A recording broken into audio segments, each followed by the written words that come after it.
Let's welcome John Leguizamo.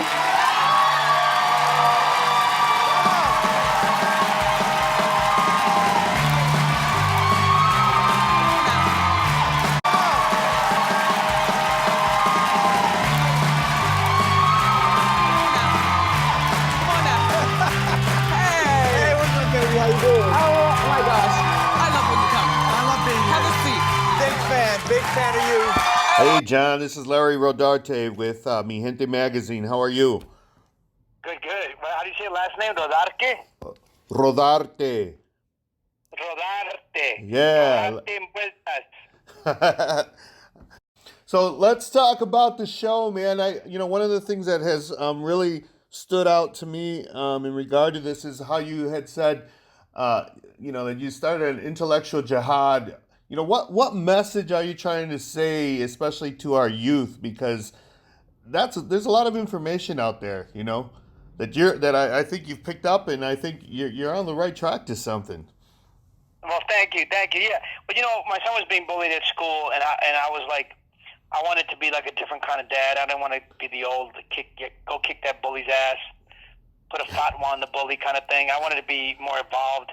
So I started looking through a history textbook, and I realized, oh, wait a minute, I can't really give my son any verbal ammunition because we're nowhere to be seen.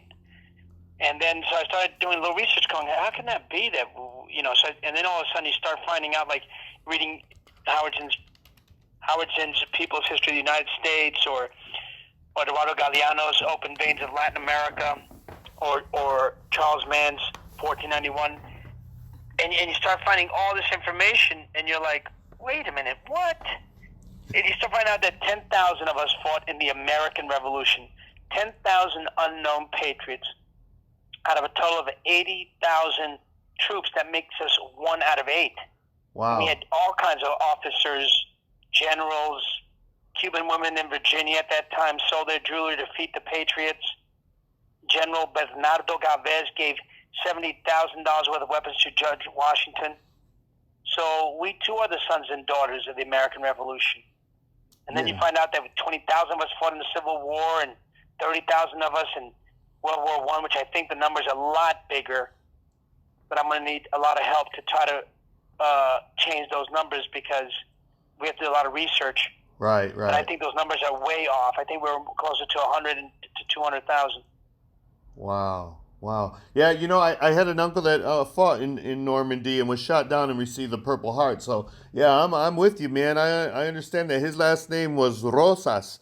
So we were there. And, for you to say that, the sons and daughters of the American Revolution, I mean, that's just something that we don't hear. I've never heard that, So, man, that's really powerful. That's really powerful. Yeah, that's what I was hoping with the show. It would trigger people to start questioning the information they get about Latinx people, and questioning what they think of Latinx people and what we think of ourselves. How to rethink that and reframe it. Right. How do you feel about that Latinx term? Because I know that, some, they just don't get it yet or understand it or even how to say it. But how do you feel about that? I know that's something relatively new up in this area. I love it, man. I love it. First of all, because I think it creates a whole new generation, a new Latinx generation, younger, more assertive, and more aware. I think it takes away the stigma of machismo. Like Latino, a lot of times we're assuming that it's a Latin man who did all the work or took all the credit. And now when you make it Latinx, we know we're including women. It's very inclusive. Right. Yeah. And gives them the power that they deserve. It's really surprising to me. I mean, someone of your stature, you're an artist, and here, you've taken the time, maybe because of a personal issue, with your son and I, but you've taken the time, and you're finding out this information, and it's empowering for Latinos. It really is. And how do you see that it's affected you personally and your family, and maybe even what has been your son's response? Well, I mean, I was definitely empowered by it. I mean, it gave me such a sense of self-importance and self-worth, and also a way to talk down all kinds of hate. You know what I mean? It's such a, I think weaponizing information and data and history as ammunition, I think, is such a powerful weapon and so important. And even here in New York, we just had a students, Latinx students and Black students at Fieldston, did a sit-in to get more Latin and Black history in their curriculum. Right. So I think